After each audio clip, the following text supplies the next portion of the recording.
Welcome to the first Not Another Baptist podcast, a laid-back chat between Kyle Bierman, pastor of First Baptist in Alamogordo, New Mexico, and myself, Matt Hensley, pastor of Mayhill Baptist in, Mayhill, New Mexico. Kyle, first things first, what on earth are we doing? Really good question, and I don't have a really good answer for that. Some folks are going to say that we're crazy, but you know what? We're going to do something totally different. That's just like a dozen other podcasts out there. So let's. One thing for sure, it's not going to be boring, and we might get some good laughs out of it, to be sure. That's what we hope. Well, Kyle, tell us what's happening in Alamogordo, the desert. What's happening down there? Man. So we are. It's cooling off quite a bit here tonight. We had softball games. We played and had long sleeves on and sweatpants. So it's starting to feel a little bit more like Mayhill maybe than the desert. But no, man, things are going well. Church is going good. We're baptizing a young girl tomorrow morning, so we're excited about that. And praise the Lord. Yeah. How about you? What's going on up on the mountain? Well, up on the mountain, I believe it was 28 degrees, watching some TV out on the porch, and I was pretty cold, but grateful for my heater out there. Things at the church are going fantastic. We're growing and continuing our series in Philemon and Esther, and having a great time with both of those, and enjoying to kind of see what all God is going to do and continue to do in and through, or perhaps in spite of some of those things. And but God is good, and we're looking forward perhaps to the snow that's to come. You mentioned the softball. Kyle, what on earth were you doing this afternoon? This afternoon, let's see. So our softball team hasn't played in a few weeks. So we did practice at 3:30, and then we had game at 5 o'clock and a game at 6 o'clock. And I get done with my softball game at 7 o'clock, and I check my phone, and it has blown up because you have gone on and set up this Not Another Baptist podcast Facebook page and website and all this stuff. And so all of a sudden I'm getting all these notifications when I get done with my softball team that man, you jumped full on into this thing, man. You were ready to go.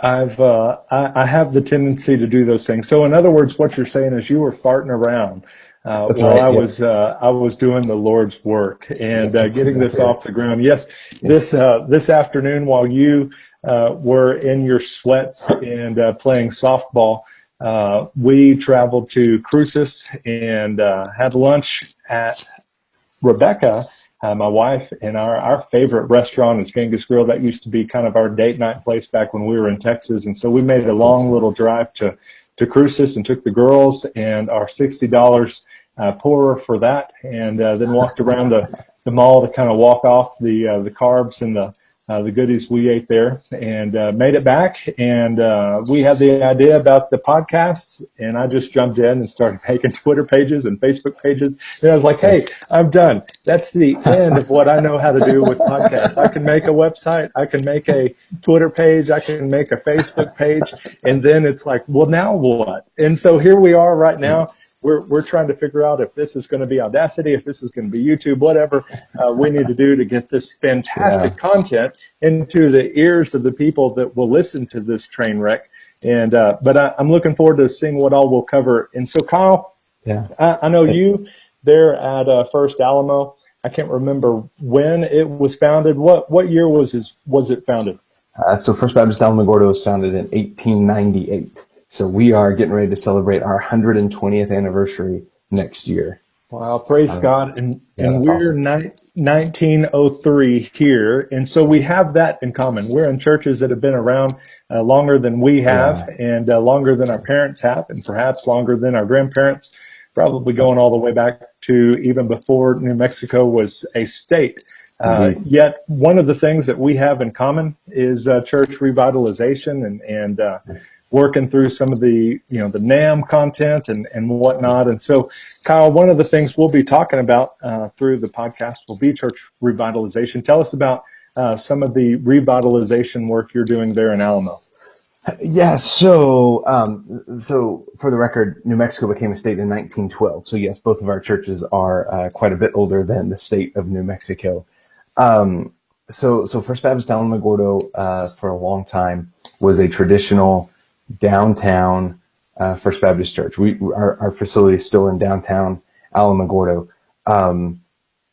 And really, so back 25, 30 years ago, we would have been running 900 people on a Sunday morning. We have a sanctuary seat somewhere in the ballpark of 500. And so, I've heard that at one time we were running 2 services and we're filling the sanctuary for both services. But that was 25, 30 years ago. There were a series of splits and blow-ups that finally resulted in the church trickling down to about 60 back in 2011. They went without a pastor for about 5 years until I got the call and said yes. And so we arrived here on the field in March of 16 and have been working to revitalize the church. We're running now somewhere in the high 70s or 80s most Sundays, up from mid 50s, 60s when we got here about 18 months ago. So we still got a long way to go. I'm not sure that First Baptist Alamogordo is ever going to get back to 900 people, but we can become a healthy revitalization. And it's just a long process, man, of coming in and loving on folks and finding out the way, as you well know, in revitalization setting, finding out how things are being done, and then looking at, okay, is this the best way to do it? Is this the biblical way to do it? And trying to get things back on track. So it's not boring, that's for sure. It's a bit of a roller coaster ride at times, but we're seeing God do some amazing things. We've been able to baptize some folks this year, more folks than we have in probably the last 5 or 6 years, and so it's been real exciting. And now you're involved in kind of a revitalization there at Mayhill too. So for our listeners maybe who aren't familiar with New Mexico, I mean we're only 40 miles apart, maybe not even that far, but we live in different worlds. So talk, Alamogordo's down in the desert. White Sands National Monument's 10 miles away. We're an Air Force community. We have a huge Air Force base here, a town of about 45,000 people. You're in a very different world up where you are. So talk a little bit about Mayhill and about the church there that you're involved in. We're very rural. I have a nice beard that fits in nicely with some of our mountain folks, and we're grateful that we've had some faithful interim pastors over the years, and certainly some difficulties in the past. But where we're at now is a healthy, I guess you could say, a foundation. And I think one of the things we both have in common is perhaps a love for, like the passage in Ezekiel is, can these dry bones live? Yeah, and how are we going to go about that? We're going to preach, and we're going to, as you said, love on folks. And it's not a new program. It's not a new cliche or a new creative approach. We're going to be faithful to preach the word and reach the world, which kind of spins right into what another topic we'll be waxing eloquently on for a while. But I hope even more than that, our churches will be faithful in leading out in and kind of setting the pace, especially for our state, and that's church planting. And I know you have a heart for it, and here at our church, we've begun that process of how we can partner with some of the young churches and the brand new churches, and perhaps even setting the stage for planting our own. And so Kyle, talk to us about that. What do y'all do with church planting, or how have y'all begun some of those processes? Yeah, so we haven't done a whole lot. We have kind of a weird relationship with church planting in that First Baptist has a history of church planting, and there are a couple other churches in Alamogordo that are actually planted out of First Baptist Church. And then through some church splits through the years, we replanted them a couple of times as well. So there's that. We're struggling financially, like a lot of churches are. So right now we don't have a whole lot of money to pour into church planting. However, when I've talked with some folks at our state about how we can be involved in church planting, we have some office space that we can make available to a church planter here in town. And I know there are some areas here that are on the church planting radar from our state convention and from church planting catalysts. So that's one way that we want to be involved as much as possible. constantly putting names out before our people to pray for planters. And I know you can talk more about that because you've been much more diligent about that than I have been about praying for planters and making that known to your people. But I think one of the keys that we have to convince our people of is that we're not at competition with new church plants. Mm-hmm. You and I just heard this last week that the numbers coming out of the North American Mission Board, they want a Southern Baptist church in urban areas for every 1,000 people, in rural areas for every 500 people. We're in a town of 46,000 people, and we have about 6 Southern Baptist churches in town. So we're way behind that curve. We've got plenty of ground to make up there. And so just letting folks know, look, we're not at competition with church plants. If a church plant comes in, we don't need to feel threatened by that, but it's a way to reach some folks that are probably not being reached by a traditional established church or a church in revitalization around here.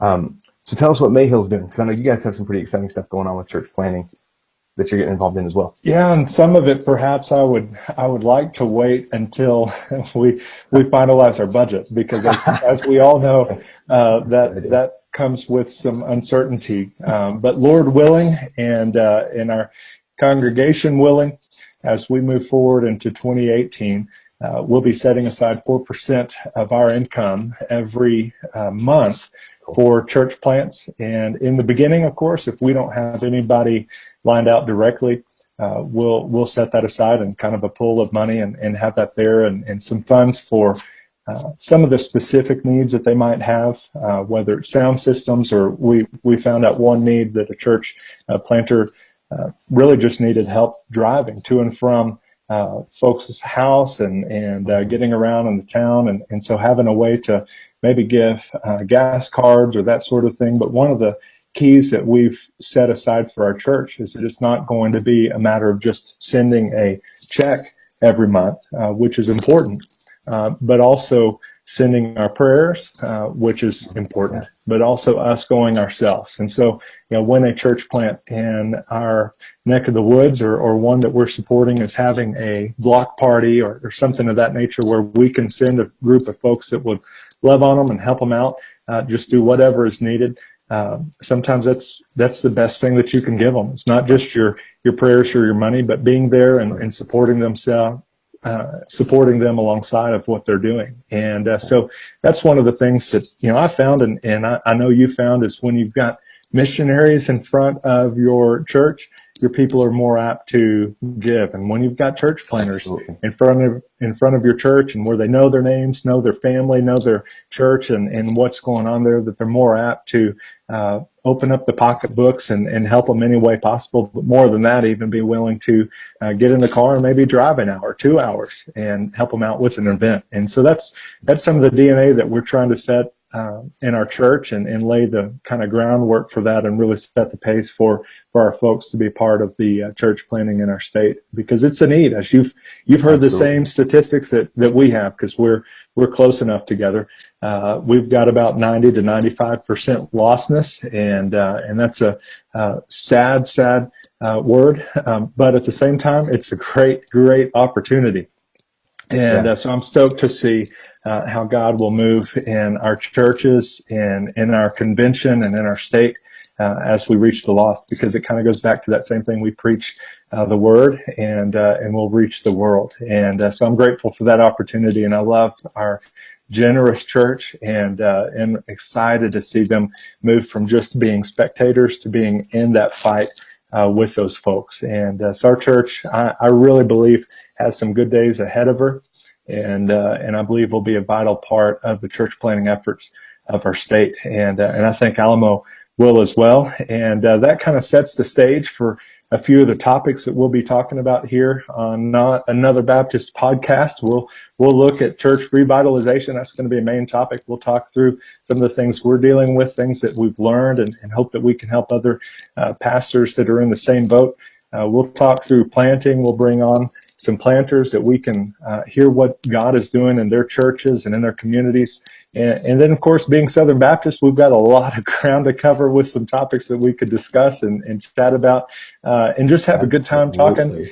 All of these will be short. They'll both be sweet, right to the point, and we're going to aim to keep these 15, 20 minutes where you can hear them, hear what God's doing here. Hope to encourage you with what God is doing where you're at, and hopefully see God do something amazing through this. And Yeah. so, Kyle, before we wrap it up, what else do you want to add for us? Man, I'm just excited that there's some folks maybe it seems like who are interested in listening to us two knuckleheads talk about random topics and whatnot. So when I was in youth ministry, I used to tell my students if I couldn't say it in under 20 minutes, it didn't need to be said. And that's now, as a pastor, extended out to about 35 minutes. But like you said, our goal here is to keep it short and sweet. And again, we're not another Baptist podcast, so we're not going to do it the way other guys are doing it. We're gonna do our own thing here.